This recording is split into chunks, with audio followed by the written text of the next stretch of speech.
that fat is not that dangerous for CVS, but the visceral fat is more dangerous. So we have to measure waist hip ratio for that, and BMI and BP also, because if we are going to start HT, we use progesterone also if the patient is having intact uterus.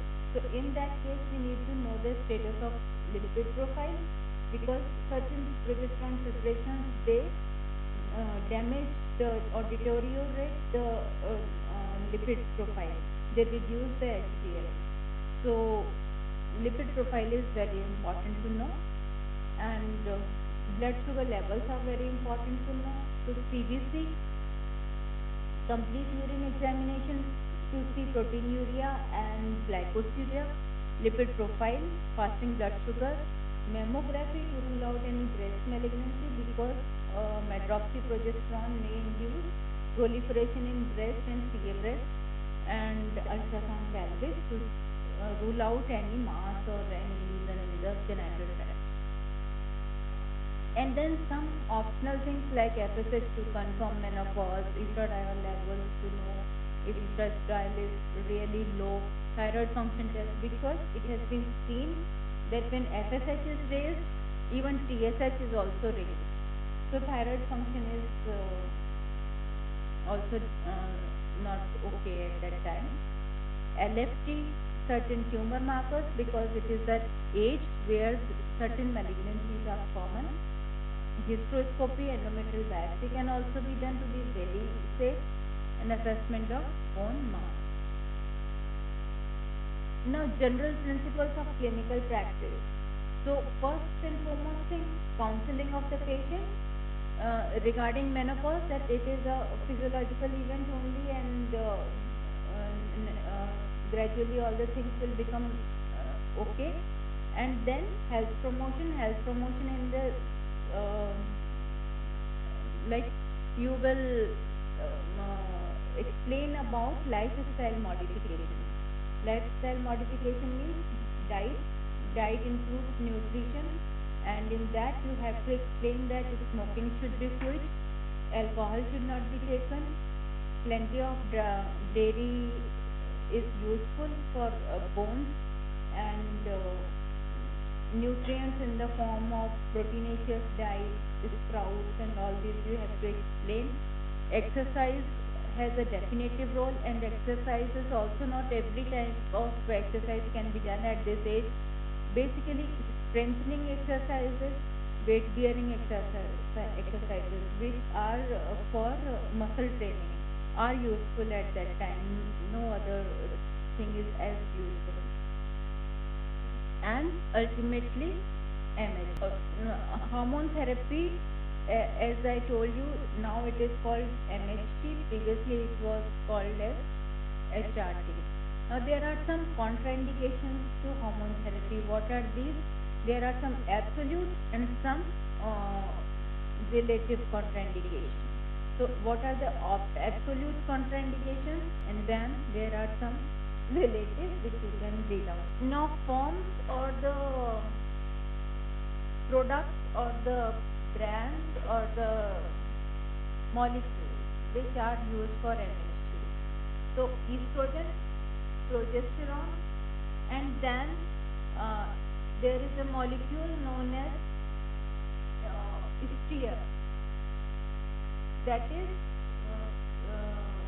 estrogen tissue receptor modulator, and the other is term, that is estrogen receptor modulator. So tibolone acts on tissues, so that is called as estia, and raloxifene, it acts on estrogen receptors only, so it is called as SERM. So these two different preparations are there, and in the end androgen. Now the estrogen is also having different preparations, and the most appropriate preparation which is to be used is 17-beta estradiol. That is the most physiological. There are other preparations. The first preparation which came was conjugated equine estrogen, but conjugated equine estrogen, it has a detrimental effect on lipid profile, and estradiol valerate is other preparation which is available, that also gives a load to liver because it is metabolized in liver.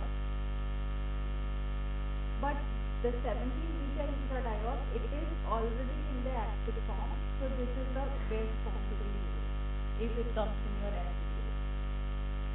Then if we talk of progesterone, there are certain varieties of progesterone you can say, but the previous progesterone which were available like medroxyprogesterone acetate, norethistérone acetate, these were previous molecules and they have detrimental effect on lipid also. So nowadays we prefer to use dydrogesterone because that is the safest till now in the studies that which we have found. Now the problem with Tibolone is, and why we have to use progesterone? Should we use progesterone in every woman? कौन सा cancer? Prevention से cancer का ही करना है तो कौन से का? Endometrial cancer. तो एंडोमेट्रियल कैंसर किन में होगा? जिनमें की यूट्रस है, जिनमें ऑलरेडी हिस्टेक्टमी हो चुकी है, उनमें प्रोजेस्टेरोन का कोई रोल नहीं है.